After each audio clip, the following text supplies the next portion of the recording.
All right, all right, all right. You saw the thumbnail, you saw the title. So you know what we're going to be talking about. We're going to be talking about Gavin Newsom. Now, over in California, we've said a lot about Karen Bass, who is the mayor of Louisiana. She's the mayor. Let me start that over again. Grace and peace, everybody. You saw the thumbnail, you saw the title. So you know what we're going to be talking about. We're going to be talking about Gavin Newsom over there in California. Now, we've said a lot about Karen Bass, the mayor of LA. But what have we talked a lot about the governor of California and how he's complicit in these riots that are taking place in his state? Now, they've started in California, in LA, but they're moving around. There's some in San Francisco. There are other places. And regretfully, they are going to spread around the country. So let's bring Gavin in. A conversation about Gavin in. Let's do that. Let's go now. Governor Newsom, what is going on with him? Well, California under his leadership is the Shangri-La of sanctuary states. They invite illegals in, they pay for their health care, they give them in-state tuition. Obviously, they don't cooperate with ICE, but they're taking it to a whole new level. The president not only has a right, he has a duty to enforce the laws of the land. And that means the deportation of illegal aliens, particularly these really dangerous criminal aliens. And the governor of California and the mayor, part of it's ineptitude, but part of it's by design, are actually siding with the people who are creating the unrest. And you pointed out presidents have called out support in the past. It is somewhat rare, Jesse, because quite frankly, governors usually don't want to have unrest right. in their states. It's not good to do that, right? But I think we have somebody that's kowtowing to the political left. He thinks if he stands up to Trump, it's going to help him politically, but it's been a disaster for the people of LA. And I can tell you, as governor of Florida, we've had a lot of people move from California over the last 4 or 5 years, and the lack of public safety over there is a big reason why. Where's your decency, Mr. President? Stop. And it's time for you to be a commander-in-chief of the United States of America. Donald Trump has created the conditions you see on your TV tonight. He's exacerbated the conditions. He's, lit the proverbial match. He's putting fuel on this fire. Democracy is in the balance. I mean, you're seeing these authoritarian tendencies that are being acted out by this administration. And we're case in point as it relates to nationalizing, federalizing the National Guard. Lay your hands off these poor people. They're just trying to live their lives, man. Trying to live their lives, paying their taxes, been here 10 years. The fear, the horror, the hell is this guy? Come after me, arrest me. Let's just get it over with. Tough guy. You know, I don't give a damn, but I care about my community. I care about this community. The hell are they doing? This is about authoritarian tendencies.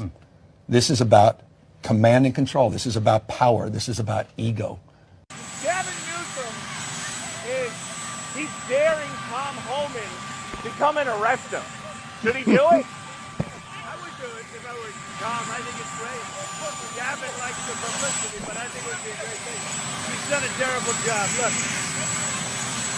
I like Gavin Newsom. He's a nice guy, but he's grossly incompetent. Everybody knows. All you have to do is look at the little railroad he's building. It's about 100 times over budget. We're putting a flagpole over there. Under budget. I always do under budget. And President Trump. Gavin Newsom, after President Trump said in the noon hour in the Oval Office that he called him yesterday or the other day, Gavin Newsom tweeted the following. He said, quote, "There was no call. Not even a voicemail. Americans should be alarmed that a president deploying Marines on our streets doesn't even know who he's talking to." Well, President Trump contacted me from Air Force One on his way to Fort Bragg, North Carolina, where he'll be in just a little while. He said the first call to Gavin Newsom was not picked up. The second call Gavin picked up. We spoke for 16 minutes. I told him to essentially, quote, and this is quoting the president, "get his ass in gear and stop the riots, which were out of control more than anything else. This shows what a liar he is. Said I never called." So here is the evidence. And here is the call log that the president sent me from his phone. This was June the 7th. Now, granted, this was on Saturday. But look, there's 1:22 o'clock in the morning. Which would have been 10 o'clock at night, 10:22 at night, California time. There was an outgoing call for 4 seconds. And then there was an outgoing call for 16 minutes.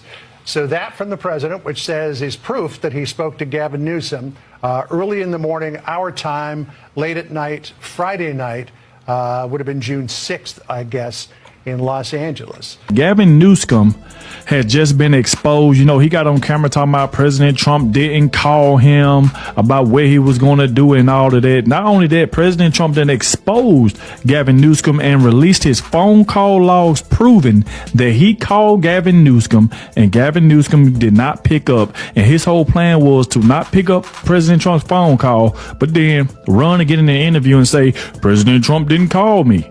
Like, this right here is insane. And not only that, now you got Karen Bass pretty much now she want to say that, you know, downtown Los Angeles from 8 p.m. to 6 a.m. pretty much saying that Los Angeles got a curfew. Why they didn't do this like 2-3 days ago? So these people is just moving backwards, and then you getting Gavin Newsom just constantly telling lies. Not only that, President Trump just won in court because Gavin Newsom trying to stop President Trump from using the Marines and the National Guard troops in Los Angeles. Like, that is crazy. Don't they see what these rioters are doing? Burning police cars, attacking law enforcement. And then you got the governor, Gavin Newsom, trying to stop President Trump from using the Marine to try to get these people off the streets. Like, this is insane. Like, Gavin Newsom want them to riot. He want this to happen. I think so. I think that's a good point. And I want to know what you think about it. Do you think that Karen Bass and Gavin Newsom and the other mayors want this to stop, or they want it to continue? And what's the end game? What, in your mind, your opinion is valid. Down in the comments, let me know. What is the end game? Why do they want this? If you're saying they want it, if you're saying they don't want it and they are trying to stop it, what's your evidence to that?